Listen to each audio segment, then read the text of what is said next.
What's up everybody, Mike here. I made some oven baked mac and cheese and you better believe I'm showing you what I did.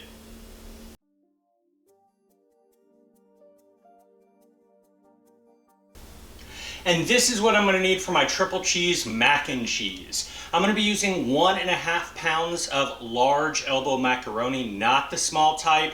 You want the large ones so the sauce can actually get in. We're going to be using 6 tablespoons of unsalted butter, 6 tablespoons of all-purpose flour, 3 cups of milk, salt, pepper, and nutmeg to taste, and that's the base of your sauce, a bechamel.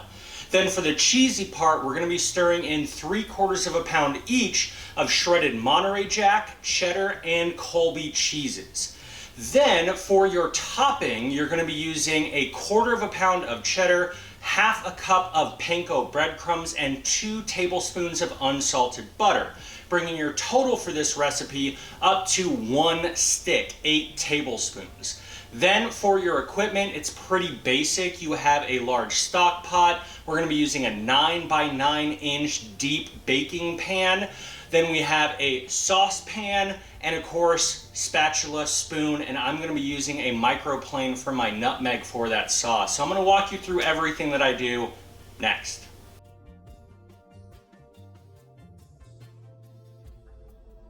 So the first thing that you want to do outside of preheating your oven and getting your water boiling is making the topping. So I have 2 tablespoons of my unsalted butter, my panko breadcrumbs, and that 1/4 pound of cheddar cheese.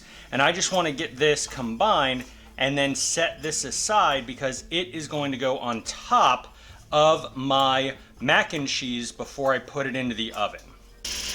All right, at this point you can see that my 6 tablespoons of butter is melted in a hot pan and that my water is just starting to come to a boil. So what we're going to start to do here is we are going to leave the water on a boil while we go ahead and start putting together our sauce. So once your butter is melted, go ahead and get your 6 tablespoons of flour stirred in, and you want to let this cook for about 2 minutes until you are able to smell just a slight nuttiness in the air.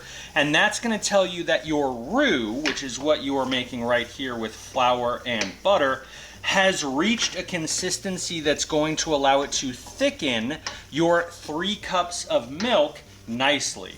So once you are putting in your milk, that's when you are going to be tossing in your pasta, and I'm going to show you that in just a couple of minutes. All right, so the color of my roux has started to turn a nice golden brown here, and I'm able to smell a bit of a nuttiness in the air. So I'm going to go ahead and add in my 3 cups of milk right now. Make sure to stir to combine.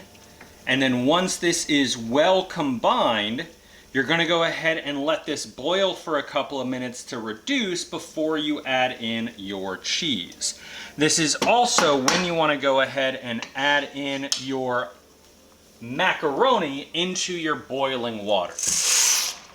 After about 2 minutes on the heat, my milk sauce, my bechamel, is nice and thick. You can see that as I move my spatula through, it leaves a nice trail like that. That is what you are looking for. So take this opportunity to go ahead and get in some nutmeg, black pepper, and some salt in order to season it how you like.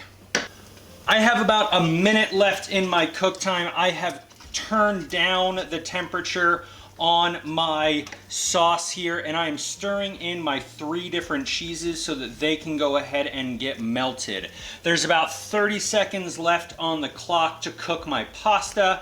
All that I need to do is drain my pasta and then stir it into my nice cheesy sauce before baking it at 425. I'm going to assemble this and show you that process next.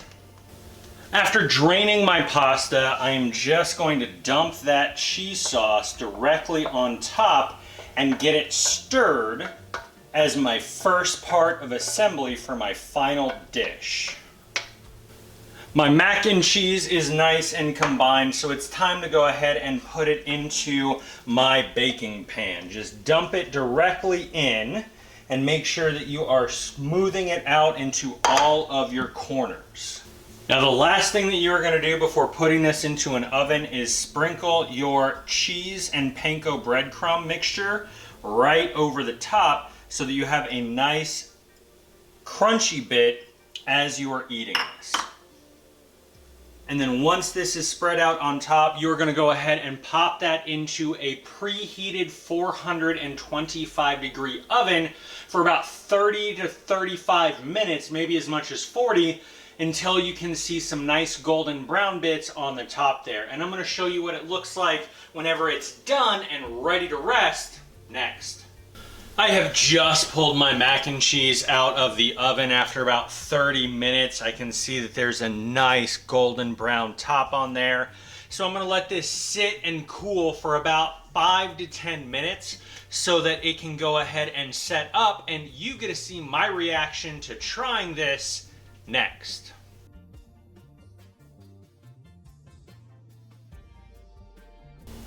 And that's how simple it is to make this mac and cheese. I'm gonna tear into it, and a quick announcement, this is gonna be the last video that you see from this kitchen because I'm actually moving next week. I got a whole bunch of boxes right off camera. So I'm gonna tear into this. Hopefully you make it, and if you do, let me know your thoughts. But for right now, just look at my face.